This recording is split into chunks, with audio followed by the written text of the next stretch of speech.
Member of Parliament for the area, Ernest Norgbey. Good evening to you, sir, and thank you for joining us. Well, since morning and now, what can you tell us in terms of updates? What has changed in your constituency when the soldiers invaded the community? Well, since morning till now, I can tell you, calm have returned to the constituency.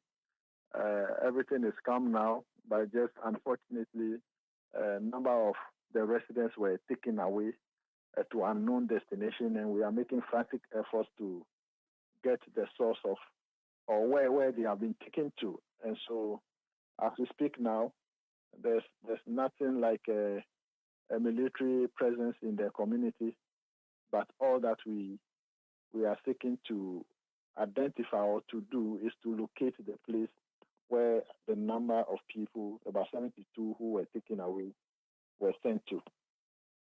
And so for those who have not been able to follow the story and are hearing it for the very first time, are you able to paint a picture for us? What exactly happened? Yes. I think about 3:30 a.m. this morning, I had a call from desperate residents that there were armed men invaded the whole community of official town area of the Ashaiman community.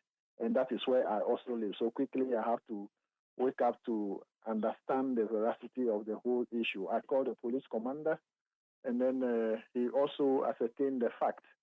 And so when we probed further, we realized that it was as a result of the killing of one of their own. That was on Saturday dawn in Ashaiman community. Whichever might have necessitated the killing, one may not tell. The police is still investigating. So the whole invasion was a reprisal of what happened on that Saturday. And in fact, it was terrible because innocent civilians, innocent citizens, people who might have not known anything about the whole incident, people who might have not have any relation to the killing of the soldier were also brutalized today, molested. In fact, we can term it as a heinous crime against humanity, because when you look at the picture, you look at the videos, you can understand the point of view I'm coming from. And we say that the military acted illegally. It was unlawful for them to invade the community based on the demise of one soul, which we all condemn in no uncertain terms, and to brutalize people who might have any relation to what happened on Saturday, innocent citizens. And we also believe that the police had the capacity to investigate this matter, and so the military was not supposed to take the law into their hands by coming to the community. People, men, women, people who are going out doing their daily duties, market women, men, and people who are going to work, people who are going to school, were all molested and, brutalized, and which is uncalled for and unlawful. And so as we speak, do you know under whose orders these military officers came into the community to do what exactly they did to the residents? That's the unfortunate incident. When the matter came up, when I had the first call, I placed a call to the CDS. It rang severally. He was not able to respond to it. But fortunately for me, I was able to get the deputy minister, who was also amazed about the whole incident. But I can assure you that it must be a command from the highest level, because other than that, you wouldn't have a helicopter, you wouldn't have armored cars, you wouldn't have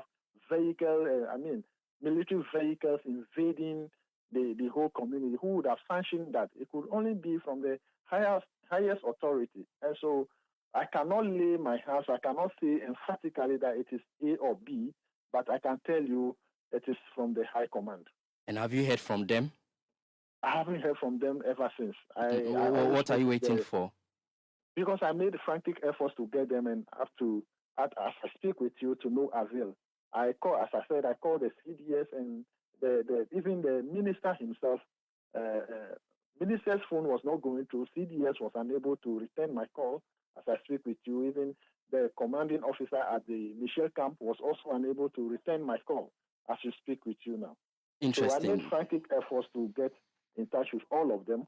They are all my good friends. I made frantic efforts to get in touch with them, but to no avail. And that is what is making me suspect that this is not just an miscreants, military men who invaded the community, but rather sanctioned by the authorities.